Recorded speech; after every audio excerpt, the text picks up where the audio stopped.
जब भी रामायण की बात आती है दोस्तों, तो हम सबसे पहले प्रेफर करते हैं वाल्मीकि रामायण को, क्योंकि वाल्मीकि रामायण को ही असली रामायण कहा गया है। तो आज हम लोग वाल्मीकि रामायण के हिसाब से ही समझेंगे कि आदि पुरुष ने वो कौन सी बड़ी बड़ी गलतियां कर दी जिसकी वजह से ऑडियंस ने उन्हें टोटली इग्नोर कर दिया और फ्री में ट्रोल्स और गालियां भी दी।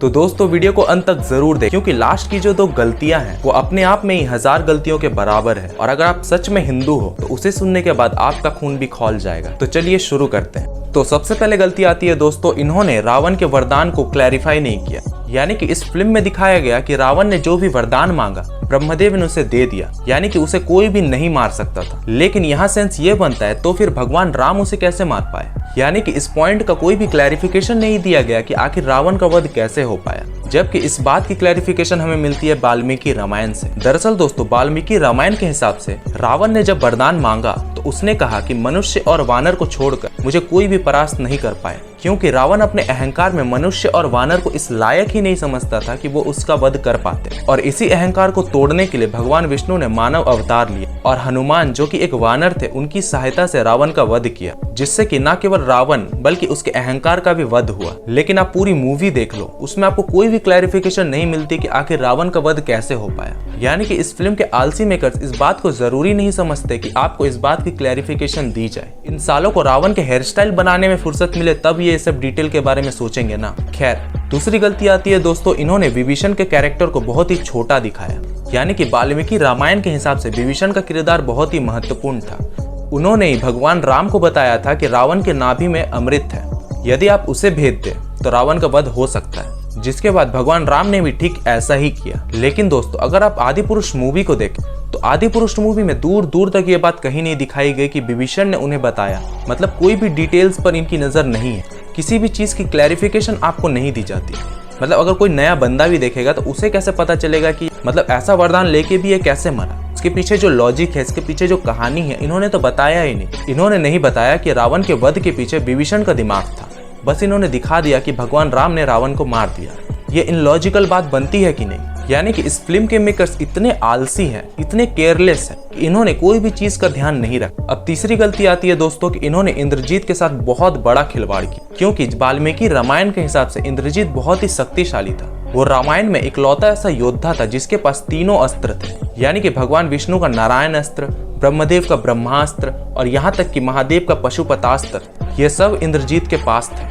यहाँ तक कि इंद्रजीत का नाम इंद्रजीत इसलिए पड़ा क्योंकि उसने इंद्र को स्वयं पराजित किया था। इतने बड़े योद्धा की इन्होंने इज्जत कैसे उतारी दोस्तों, वो आप देखो। मतलब सबसे पहले तो उसे नंगा बदन कर दिया, उसके शरीर पर टैटूज बना दिए। मतलब मानो वो बड़ा योद्धा नहीं बल्कि रोमन रेंस या द रॉक पूरे शरीर पर टैटू गुदवा रखे हैं। यहाँ तक कि उसकी बोली भी इतनी खराब कर दी दोस्तों कि उसके कैरेक्टर को एकदम नीचा दिखा दिया। यानी कि वो भगवान राम को कह रहे हैं कि चल बहुत हो गया तेरा बंदर नाच, निकल। मतलब आप सोच के देखो, वो गालियां दे रहे भगवान राम को। अब ऐसी गलतियों पे आदि पुरुष के मेकर्स को गालियां नहीं तो और क्या, मैं रहता तो साला जूता चप्पल से मारता। और पूरी मूवी में इंद्रजीत को द फ्लैश बना कर रख दिया। यानी कि इंद्रजीत इतना शक्तिशाली था कि उसे न केवल अस्त्र शस्त्र बल्कि उसके पास एक ऐसा रथ था जिस पर चढ़ के जब वो युद्ध करता था तो उसे कोई भी पराजित नहीं कर सकता था। यहाँ तक कि वो बादलों के पीछे से भी युद्ध कर सकता था।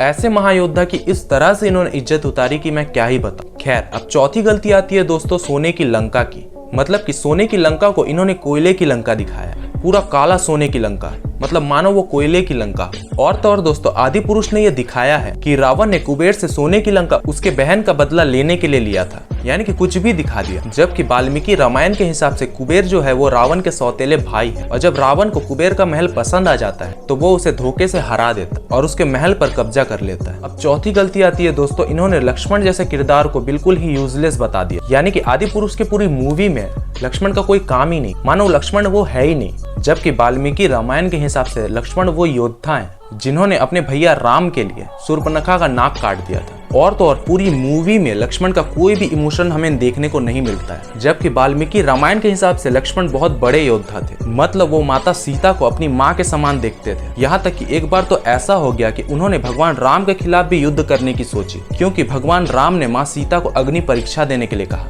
सोचो, इतने महान योद्धा, इतने महान कैरेक्टर को इन्होंने इस तरह दिखाया। बिल्कुल इमोशनलेस है वो, मतलब किसी भी चीज में उनका एक्सप्रेशन कुछ दिखता ही नहीं, बस वो धनुष लेके इधर उधर चला रहे हैं, बस वही है। मतलब उनका होना या ना होना एक बराबर दिखाया गया है इस मूवी में। अब छठी गलती ये आती है दोस्तों कि इन्होंने दिखाया कि राम और रावण का जो युद्ध हो रहा था वो अंधेरे में हो रहा था। मतलब कि आप सोचो कि पहले के जमाने में जब युद्ध हुआ करते थे तो बच्चे बच्चे को पता है कि जब शाम हो जाती थी तब एक शंखनाद होता था, उसके बाद युद्ध नहीं होता था, फिर चाहे कुछ भी हो युद्ध नहीं होता था। लेकिन इस मूवी में मतलब नाइट आउट चल रहा है भाई। दुनिया की कोई भी लड़ाई ऐसी नहीं थी जिसमें रात में युद्ध हो, क्योंकि कुछ रूल्स मानो या ना मानो इस रूल्स को मानना ही पड़ता था कि रात को युद्ध नहीं होते थे। लेकिन इस फिल्म में उल्टा ही दिखाया। अब छठी गलती यह आती है दोस्तों कि इन्होंने रावण के पुष्पक विमान को एक चमगादड़ से रिप्लेस कर दिया। अब जैसे कि दोस्तों वाल्मीकि रामायण के हिसाब से जो रावण के पास अपना पुष्पक विमान था वो उसने कुबेर से छीना था, लेकिन इस फिल्म में पुष्पक विमान की जगह एक चमगादड़ को दिखा दिया गया, एक अजीब से जानवर को दिखा दिया गया। मतलब क्रिएटिविटी के नाम पर कुछ भी दिखा दिया गया।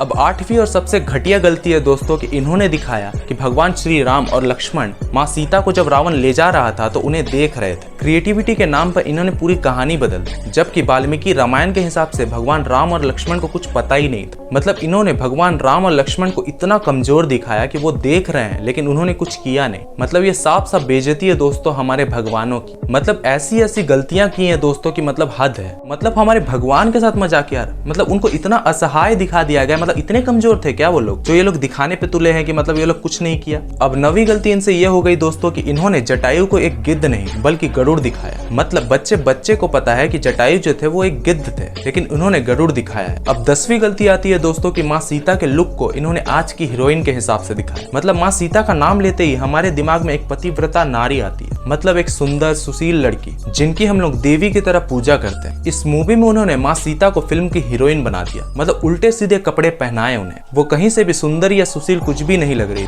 अब 11वीं गलती आती है दोस्तों कि इन्होंने भगवान राम को मूंछ के साथ दिखाया। मतलब इन सालों को इतना भी नहीं पता है कि भगवान राम के मूंछ नहीं थे। उन्हें 16 साल में वनवास हुआ, उनकी मूंछ नहीं आई। मतलब क्या रामानंद सागर और बाकी जितने भी सीरियल वो क्या चूतिया हैं जो भगवान राम को उन्होंने मूंछ नहीं दी। मतलब क्रिएटिविटी के नाम पर कुछ भी करते ही। अब बात करते हैं दोस्तों उन 2 गलतियों की जिसे सुनने के बाद आपका भी खून खौल जाएगा। तो सबसे पहली गलती आती है दोस्तों, इन्होंने हनुमान जी के मुंह से ऐसे ऐसे वर्ड्स निकलवाए जिसे सुनने के बाद मतलब हर व्यक्ति का खून खौल जाएगा। क्योंकि हनुमान जी हमारे भगवान हैं, हमारे लिए पूजनीय है, और उनके मुख से ऐसे ऐसी बातें कि तेरे बाप का कपड़ा, तेरे बाप का तेल, जलेगी भी तेरे बाप की, मतलब इस तरह के फालतू शब्द उनके मुंह से निकलवाए गए। बहुत से ऐसी जगहें हैं जहाँ पर हनुमान जी को डरपोक दिखाया। मतलब वो हनुमान जी जिसे हम लोग डरने पे याद करते हैं, किसी भी चीज से हमें डर लगता है तो हम उनको याद करते हैं, उस हनुमान जी को इन्होंने डरपोक दिखाया। यहाँ तक कि फालतू डायलॉग्स उनके मुख से निकलवाए।